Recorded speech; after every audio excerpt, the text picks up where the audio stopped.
నమస్కారం అండి అందరికీ. నా పేరు యాకూబి. నేను బుచ్చిపేట మండలం కేపీ అగ్రహారం యూనిట్లో L1గా పనిచేస్తున్నాను.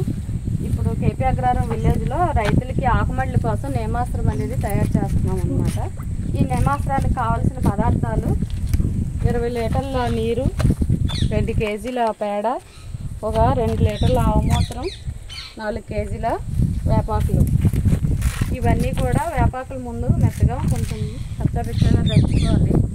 దంచుకున్న ముద్దనే మంచి వాటర్లోని పేడ, మూత్రం, తర్వాత వేపాకులు ముద్ద వేసి కలిపెట్టి 3 రోజుల పాటు మురగనివ్వాలన్నమాట. మురిగిన తర్వాత ఇది వడపోసుకొని ఇప్పుడు ఆకుమళ్ళు ఉన్నాయి కదా, ఆకుమళ్ళు వేసి 10-15 రోజులు అవుతుంది కాబట్టి ఇప్పుడు చిన్న చిన్న పురుగులు కానీ శిలీంధ్రాలు కానీ ఏమైనా స్టార్ట్ అవుతాయి కాబట్టి ఈ వేపాకులు కషాయం కొట్టుకోవడం వల్ల అవన్నీ కూడా నాశనం అయిపోయి ఆకు అనేది వేపుగా పెరగడానికి ఉపయోగపడుతుంది అన్నమాట. దీనికోసం అని చెప్పేసి ఈరోజు మన దేవర సన్యాసమ్మ గారికి ఇది తయారు చేయడం జరుగుతుంది. కానీ మనం తయారు చేసేటప్పుడు వేపాకుని ఈ విధంగా మెత్తగా కచ్చరిచ్చగా ఇలా దంచుకోవాలన్నమాట.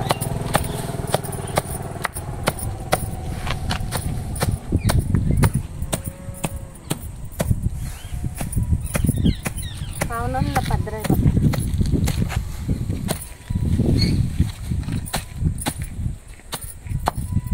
కొంచెం వాటర్ తొందరగా నడుస్తుంది.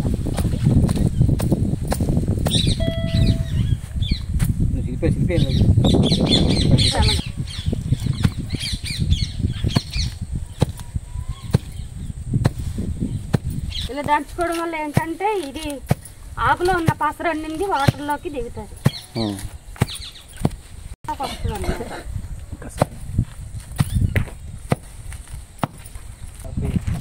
ఎలా దంచిన ఆకు ఈ విధంగా దంచుకున్న ఆకుని వాటర్లోని వేసుకోవాలన్నమాట.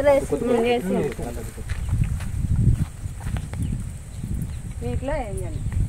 దీనిలోనే పేడ కూడా వేసుకోవాలి.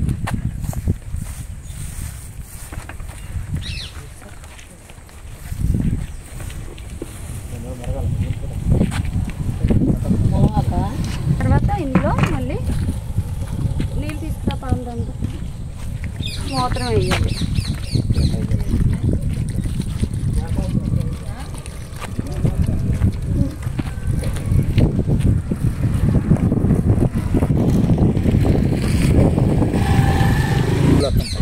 వేపాకు కషాయం 3 రోజులు మొరబెట్టి వేపాకు కషాయం కూడా ఆటోమేటిక్గా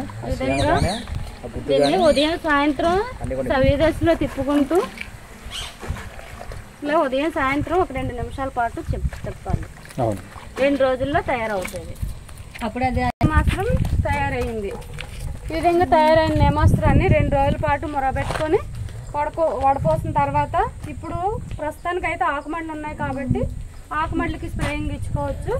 మరి ఇంకా ఎటువంటి పంటలకైనా సరే మనం ప్రతి 15 రోజులకు ఒకసారి ఈ నేమాస్త్రాన్ని పిచికారీ చేసుకున్నట్టయితే ఎటువంటి లబ్ధి పురుగులైనా శిలీంధ్రాలైనా చిన్న చిన్న పురుగులైనా సరే నాశనం అయిపోయి పంట బాగుంటుంది.